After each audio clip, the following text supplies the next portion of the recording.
that lesson is know which pig you're going to purchase. Know why you're purchasing that pig. Now, my reason for trying to raise pigs, of course, is for meat. I wasn't doing it to sell. And what I've learned with that is you don't want 10 small framed pigs if that's what you're trying to do. It's cute at first, and what throws you off is you think that that's what you want at first because they seem to be smaller and more manageable. But here's the problem. That small pig, those are potbelly pigs. They eat just as much as that big white Duroc back there. So the Duroc and the bigger, more heritage-sized pigs, the traditionals I'm gonna call them, they get big enough for you to harvest in a short amount of time, eating the same amount of food as a smaller frame pig. So these potbelly pigs, just because they're smaller than her over there, let me show you a little better. That's a potbelly pig, full-grown sow. All of these smaller ones are her offspring. She is now 2 years old. That's as big as she's gonna get, pretty much. Okay, now this big white one over here, this is a white Duroc.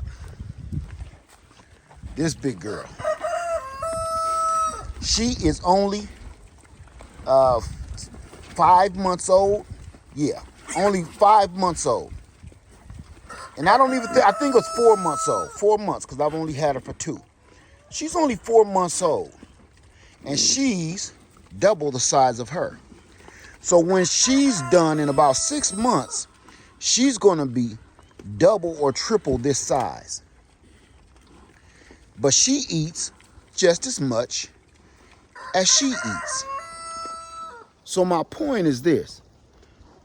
Why would you feed a little hog that you're going to harvest and not get as much return? Wouldn't you rather get a good harvest? Think of it in the sense of your garden, right? Why would you fertilize your garden if you're only going to get 2 apples? You're giving it the same amount of fertilizer, you're giving it the same amount of water, you're taking care of it the same, but you're only going to get 2 apples at the end of the harvest season. Where there's a dwarf apple tree that'll put out hundreds of apples, and it takes even less fertilizer, less feed, less compost, less water for that tree to produce. It doesn't even make any, we're going to call it farming sense at all.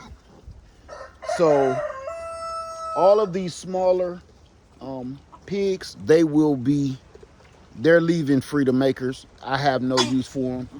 When you say it was a good experience, it was a good experience, and I thought that would teach me, but I'm gonna be honest with you. I look at this whole thing in the way of riding motorcycles. Okay, I've been riding motorcycles most of my entire life, and I'm gonna say this. When they say you should start out on a scooter and get your feet wet, and then you could move up to a Harley, I don't believe in that. I think, honestly, if I had to do it all over again, I would have started with a larger heritage, traditional hog and left the cutesy-pootsy, small pocket pigs alone. Left the pocket pigs alone. So that's all I'm saying, y'all. If you ever think about getting into raising pigs, just go for the top. Don't waste your time with these little ones here, because it's gonna piss you off when it's all said and done, because they cost money to feed, water, and to take care of, and to deworm and everything, and medicate everything. Don't do it. Trust me. All right? With that being said, Lev Farmer 73, I love y'all, and I'm out. Peace.